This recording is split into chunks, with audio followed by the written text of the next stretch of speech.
এক বাবা এসে বললেন, উমরে ফারুক আমার ছেলে কথা শোনে না, বেয়াদব। উমরে ফারুক ছেলেরে ডাকলেন, বাবা তুমি তোমার আব্বাজানের কথা শোনো না, এটা তো কবিরা গুনাহ। ছেলে বলে, উমরে ফারুক সব দায় দায়িত্ব আল্লাহ ছেলে মেয়েদেরকে দিয়েছে, বাবা মাকে কোনো দায়িত্ব দেয় নাই? উমরে ফারুক বললেন, অবশ্যই দায়িত্ব দিয়েছে।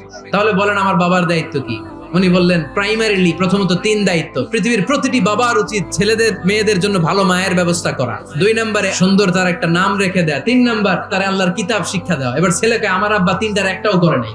এবার উমরে ফারুক রেগে গেলেন, বাবার কাঁধে ধরলেন। ছেলে বলে, আমিরুল মুমিনিন, আমার মা নর্তকী, আমার মা মাজুসি, আমার মায়ের মধ্যে কোনো আদব কাদব নাই, সুন্দরী দেখে আমার মারে বাবা বিয়ে করছে, আমার মায়ের কাছ থেকে জীবনে কিছু শিখি নাই। 2 নাম্বার সাম্মানি খানফাসা, আমার বাবা আমার নাম রেখেছে চামচিকা। ওয়ালাম ইউআল্লিমনি হারফাম মিন কিতাবিল্লাহ, আমিরুল মুমিনিন, শুধু তাই না, আল্লাহর কোরআনের একটা অক্ষর আমার বাবা কোনোদিন আমারে শিক্ষা দেয় না। উমর ফারুক রেগে গেলেন, এবার বাপের কান্দে দইরা মারতে শুরু করলেন, তুই ফুলার নামে বিচার নিয়ে এসেছিস, তোরে মার দিব আগে। ওমরে ফারুক যখন খলিফা, দিনের বেলায় যদি রাষ্ট্রে কোনো নিয়ম জারি করতেন, দিনের বেলায় জনগণকে কোনো বিষয়ে যদি নিষেধ করতেন, রাত্রে বেলায় খাওয়ার সময় ফ্যামিলি মেম্বারদের সবাইকে বলতেন, এই দিনের বেলা আমি জনগণকে এই কাজ করতে নিষেধ করেছি, তোমরা আমার ফ্যামিলি মেম্বার, খবরদার তোমরা এই কাজ করো না। জনগণ করলে যতটুকু শাস্তি, তোরা করলে পাবি ডবল শাস্তি।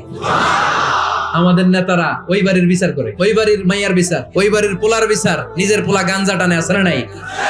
নিজের মেয়ে অপরাধ করে, আসে না নাই? কি নেতা ছিলেন